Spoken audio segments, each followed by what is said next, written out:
wabarakatuh. Perkenalkan, nama saya Rifka Nurafni Ahmad dengan nomor stambuk 082-2018-0010 dari kelas C1 Agroteknologi. Saya akan menyimpulkan hasil wawancara saya dengan seorang responden yang bernama Bapak Burhan. Beliau berumur 40 tahun, pendidikan terakhir SMA, memiliki tunjangan keluarga 3 orang, yaitu 2 orang anak dan 1 orang istri. Pengalaman dalam berusaha tani sudah 10 tahun. Adapun pekerjaan sampingan beliau yaitu penjual pestisida atau racun. Pelatihan yang pernah beliau ikuti yaitu pelatihan pembibitan selama 1 minggu di Sidoarjo. Manfaat yang ia dapatkan, menurut beliau dapat mengetahui cara-cara pembibitan. Adapun sarana pendukung usaha tani yang beliau miliki yaitu hand traktor, carlu, cangkul, parang, dan motor. Luas lahan yang beliau miliki seluas 1 hektar dengan status kepemilikan pribadi. Dalam wawancara tersebut, saya juga sempat menanyai tentang teknologi sistem tanam legowo. Kebetulan beliau telah melakukan teknologi sistem tanam legowo. Alasannya menurut beliau agar pertumbuhan tanaman padi lebih bagus. Beliau telah mendengar sistem teknologi tersebut sejak tahun 2015 dari penyuluh. Beliau juga aktif mengikuti kegiatan penyuluhan pertanian. Beliau mengikuti kegiatan penyuluhan pertanian tanpa ada paksaan dari pihak manapun, yakni karena kemauan dari dirinya sendiri. Karena menurut beliau petani juga butuh ilmu untuk mengembangkan usaha taninya. Adapun bantuan dari pemerintah yang beliau terima berupa bibit dan harapan Bapak Burhan tentang kegiatan penyuluhan pertanian di masa yang akan datang khususnya pada pemerintah, yaitu beliau menjawab agar penyuluh lebih giat lagi mengunjungi petani agar petani wawasannya lebih besar lagi, karena tanpa penyuluh petani akan sulit mengembangkan usaha taninya. Adapun kesimpulan hasil wawancara saya dengan seorang penyuluh yang bernama Bapak Adi Mulyadi SP, berumur 45 tahun, pendidikan terakhir S1, memiliki tanggungan keluarga 3 orang yaitu 2 orang anak dan 1 orang istri. Pendapatan pokok beliau sebesar 2,8 juta, adapun pendapatan sampingan beliau sekitar 3-5 juta. Pelatihan yang pernah beliau ikuti yaitu pelatihan budidaya tanaman padi, budidaya tanaman jagung, pelembagaan kelompok tani, dan lainnya. Beliau telah menjadi penyuluh selama 13 tahun. Dalam wawancara tersebut juga, saya juga sempat menanyai tentang kegiatan penyuluhan pertanian, seperti persiapan apa saja yang dilakukan sebelum melakukan kegiatan penyuluhan pertanian, dan beliau pun menjawab berdasarkan situasi dan kondisi di lapangan pada saat melakukan kegiatan penyuluhan. Seperti contoh misalnya menyiapkan teknologi budidaya yang dibudidayakan oleh petani setempat. Adapun materi yang beliau telah berikan selama 6 bulan terakhir yaitu penyuluhan tentang hortikultura, yaitu penekanan penggunaan pupuk organik pada tanaman hortikultura. Yang kedua adalah materi persawahan dengan sistem tanam metode tabela. Yang ketiga adalah panen dan pasca panen pada tanaman jagung. Adapun metode yang paling sering beliau gunakan dalam penyampaian materi penyuluhan pertanian kepada petani yaitu metode anjang sana, yaitu berupa kunjungan langsung ke tempat usaha para petani. Alasannya menurut beliau yaitu agar kita dapat menjalin hubungan yang lebih akrab dan dekat dengan petani. Dan adapun pendapat beliau tentang apakah penyuluhan pertanian akan dibutuhkan di masa-masa yang akan datang, dan beliau pun menjawab ya, sangat dibutuhkan, dan penyuluhan pertanian itu dibutuhkan seumur hidup karena perkembangan teknologi akan semakin berkembang pesat di masa yang akan datang, terutama teknologi dalam pertanian. Dan petani butuh pendampingan penyuluh untuk mengembangkan usaha taninya. Ya, mungkin itu saja yang dapat saya sampaikan pada kesempatan kali ini. Apabila ada kekurangan, mohon dimaafkan. Sekian dan terima kasih. Assalamualaikum warahmatullahi wabarakatuh. Assalamualaikum warahmatullahi wabarakatuh. Perkenalkan, nama saya Firda Yunita Farudin dari kelas C1 Agroteknologi Stanbook 082 2018-0023. Adapun nama petani yang saya wawancarai yaitu bernama Pak Abu Bakar, berusia 48 tahun, pendidikan terakhir SMP, pengalaman bertani selama 5 tahun, dan status lahan yaitu milik sendiri dan luas area lahan 050 are. Adapun kesimpulan yang saya ambil dari wawancara saya dengan Pak Abu Bakar itu, beliau pernah mendengarkan sistem tanam legowo dari PPL, tetapi beliau lebih memilih sistem tanam tabur benih. Menurut beliau, sistem tanam tabur benih lebih efisien dibandingkan sistem tanam legowo. Beliau juga sering mengikuti kegiatan penyuluhan yang diadakan di balai desa tanpa paksaan orang lain. Menurut beliau, dengan mengikuti penyuluhan pertanian, ilmu beliau semakin bertambah. Harapan beliau ke depannya tentang penyuluhan yaitu agar lebih baik lagi ke depannya, yang dimana ilmu pertanian yang diberikan semakin banyak agar petani tahu caranya bagaimana menjadi petani yang baik. Assalamualaikum warahmatullahi wabarakatuh. Perkenalkan, nama saya Yulianti, program studi agroteknologi Universitas Muslim Indonesia Makassar. Baiklah, saya akan memaparkan hasil wawancara saya bersama petani yang berlokasi di Desa Bontobunga, Kecamatan Moncongloe, Kabupaten Maros. Baiklah, adapun identitas petani yang saya wawancarai bernama Pak Darwis, berumur 47 tahun, pendidikan formal atau terakhir SD, tanggungan keluarga berjumlah 3 orang, pengalaman berusaha tani sekitar 30 tahun. Bapak Darwis tidak memiliki pekerjaan sampingan. Adapun sarana pendukung dalam usaha taninya, yaitu dia memiliki 1 unit hand traktor, 3 cangkul, 5 parang, dan 3 motor. Pak Darwis memiliki luas lahan 2 hektar. Pendapatannya sebagai petani dalam semusim sekitar 20 jutaan. Mengenai teknologi sistem tanam legowo, Pak Darwis pernah mendengar hal tersebut. Ia mendengarnya dari PPL sejak tahun 2017. Dalam usaha tani padi milik Pak Darwis, ia menggunakan sistem tanam legowo dengan alasan mampu memberikan sirkulasi udara dan pemanfaatan sinar matahari lebih optimal untuk pertanaman, sehingga menekan serangan penyakit karena rendahnya kelembaban. Selain itu, penanggulangan gulma dan pemupukan dapat dilakukan dengan mudah. Pak Darwis rutin mengikuti kegiatan penyuluhan yang diadakan di desanya. Dalam sebulan diadakan 9 kali penyuluhan. Materi yang diberikan dalam penyuluhan diantaranya teknik memberikan pupuk untuk padi, teknik pengendalian hama dan penyakit, serta pasca panen padi. Yang dilakukan PPL ketika Pak Darwis mengalami masalah dalam usaha tani ialah membantu Pak Darwis mencari solusi dari permasalahannya atau turun langsung ke lapangan,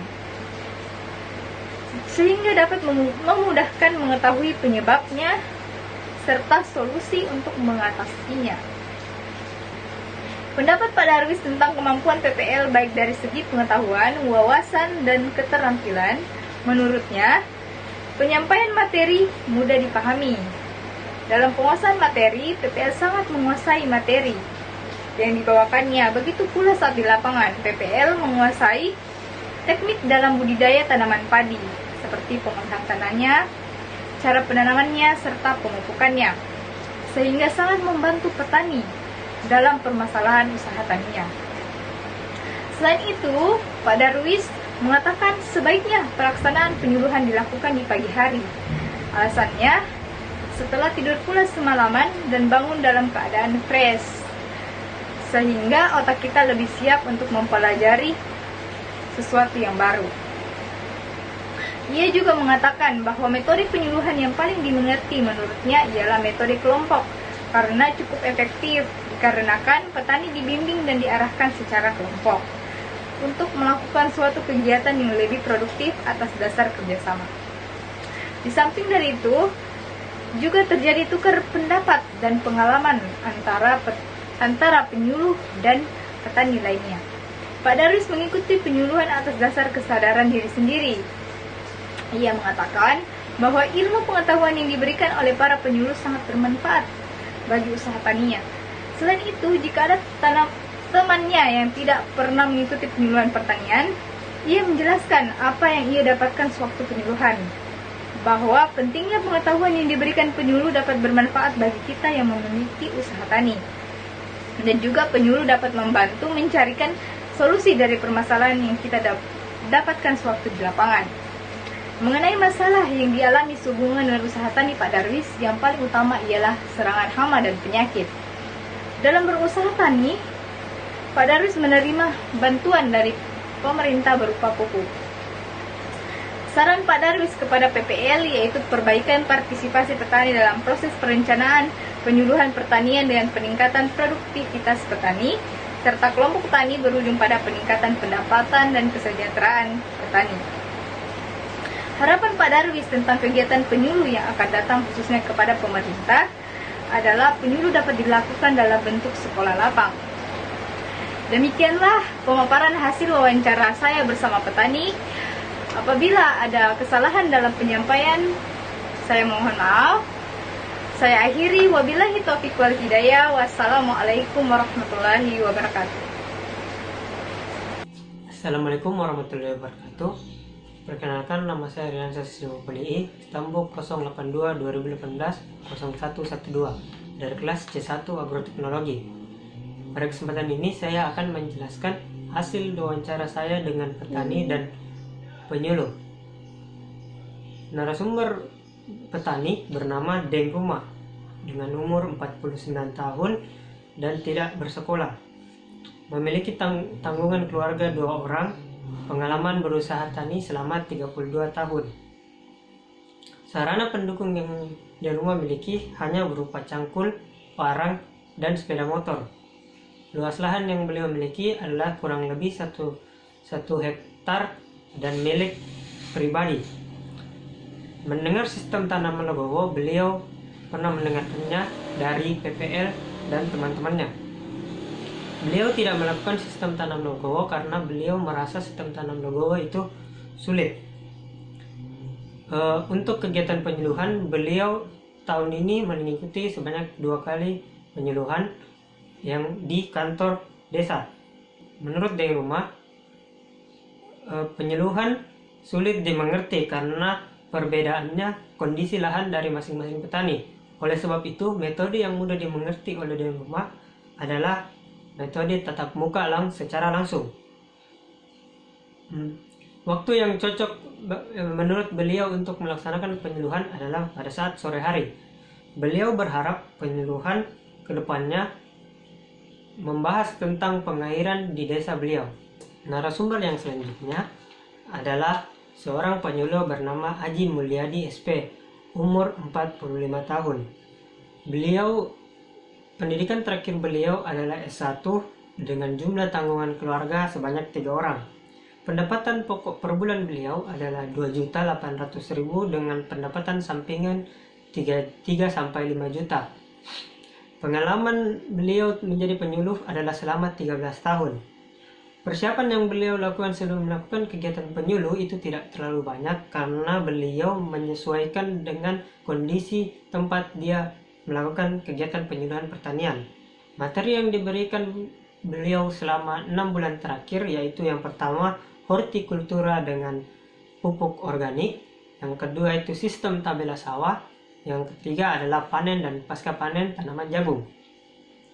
Metode yang beliau gunakan adalah anjang sana dan pertemuan kelompok. Anjang sana beliau gunakan agar dapat lebih dekat dengan petani, dan pertemuan kelompok beliau lakukan karena kebetulan petani di desa beliau itu mudah untuk dikumpulkan. Beliau menganggap bahwa alat peraga itu dibutuhkan. Kegiatan penyuluhan beliau kebanyakan dilakukan langsung di lahan. Beliau disambut baik oleh petani di desanya, dan penyuluh dibutuhkan. Menurut beliau, penyuluh di masa depan itu dibutuhkan karena teknologi yang akan terus berkembang, dan penyuluhlah yang sebagai jembatan yang menghubungkan kepada petani. Sekian penjelasan tentang hasil wawancara saya dengan petani dan penyuluh. Jika terdapat kesalahan kata-kata mohon dimaafkan. Billahi taufiq wal hidayah. Assalamualaikum warahmatullahi wabarakatuh. Assalamualaikum warahmatullahi wabarakatuh. Perkenalkan, saya Andi Aslam Nugraha Nur, Stambuk 082 2018 0149, kelas C1 Agroteknologi. Pada kesempatan kali ini saya akan menyimpulkan hasil wawancara saya bersama dengan petani dan penyuluh. Yang pertama, hasil kesimpulan wawancara bersama dengan petani. Petani bernama Muhammad Yusuf, umur 19 tahun, pengalaman usaha tani selama 3 tahun. Lahan yang dimiliki adalah milik pribadi. Pertanyaan pertama yang saya sampaikan kepada beliau yaitu, apakah beliau tahu tentang sistem tanam legowo? Beliau menjawab, dia belum tahu apa itu sistem tanam legowo. Saya juga bertanya tentang kegiatan penyuluhan yang pernah diikuti. Beliau menjawab, dia pernah mengikuti kegiatan penyuluhan di kampungnya. Di kampungnya sendiri, biasanya kegiatan penyuluhan diadakan selama 2 kali dalam sebulan. Adapun materi yang biasa dikuasai dalam kegiatan penyuluhan tersebut, beliau dapat mengerti kegiatan penyuluhan yang disampaikan. Kegiatan penyuluhan yang disampaikan oleh penyuluh dapat diterima baik oleh Bapak petani ini. Beliau dapat menguasai materi yang diberikan serta dapat menerapkannya dalam kegiatan usaha taninya. Beliau juga mengerti tentang apa itu dalam kegiatan pemupukan, bercocok tanam, dan kegiatan usaha tani lainnya. Beliau mengikuti usaha tani dengan kesadaran pribadi tanpa dorongan orang lain. Beliau yakin dengan mengikuti kegiatan usaha tani, beliau dapat lebih mengerti dalam mengikuti kegiatan usaha taninya. Beliau juga memberikan saran kepada penyuluh agar dalam penyampaian materi yang dilakukan oleh penyuluh dapat dijalankan dengan secara sistematis dan dapat dilaksanakan dengan baik dan benar. Yang selanjutnya, kesimpulan hasil bersama dengan penyuluh. Adapun nama dari penyuluh di sini yaitu Bapak Aji Mulyadi, umur 45 tahun, tanggungan keluarga sebanyak 3 orang, gaji pokok 2,8 juta per bulan, gaji sampingan 3-5 juta per bulan, pengalaman dalam kegiatan penyuluhan yaitu selama 13 tahun. Adapun kegiatan penyuluhan yang pernah beliau ikuti, yang pertama pembudidayaan tanaman padi dan pembudidayaan tanaman jagung. Pertanyaan pertama yang saya sampaikan kepada beliau yaitu, persiapan apa saja yang akan dipersiapkan sebelum mengadakan kegiatan penyuluhan? Beliau menjawab, tergantung dengan kondisi.